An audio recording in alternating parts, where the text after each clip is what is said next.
सकाळ झालं. हिंद केसरी गणपतराव आंबेडकर हायस्कूल आहे येथे इयत्ता 8वीत शिकत आहे.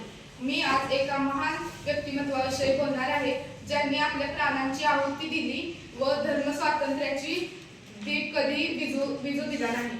ते म्हणजे शीख प्रांताचे 9वे गुरु तेग बहादूर.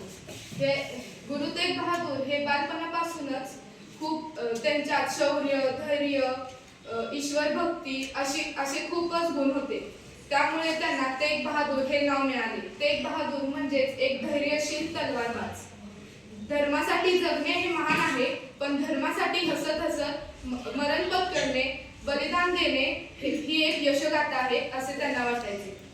त्या काळामध्ये धर्मांतरण करण्यासाठी काही लोक जुलूम जबरदस्ती करत असत. त्यावेळी काही काश्मीरी पंडितांनी गुरु तेग बहादूर यांच्याकडे मदत मागितली. गुरु तेग बहादूर यांनी त्यांना सहकार्य केले व त्यांच्या पाठीशी खंबीरपणे उभे राहिले. त्यामुळे गुरु तेग बहादूर म्हणाले की प्रत्येक माणसाला आपापला स्वतःचा धर्म निवडण्याचा अधिकार आहे, तो कोणी हिरावून घेऊ शकत नाही.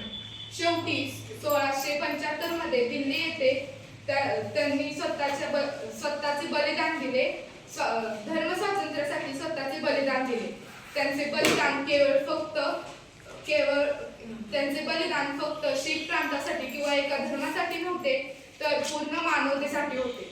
आपण त्यांच्याकडून धैर्य, शौर्य व ईश्वर भक्ती शिकली पाहिजे. त्यांचे कार्य आपल्याला सांगते की सत्याच्या बाजूने उभे राहणे म्हणजे शौर्य असते. मित्रांनो, आपण त्यांच्या विचारांना आदर्श मानला पाहिजे व सर्वच धर्माचा आदर केला पाहिजे. धन्यवाद.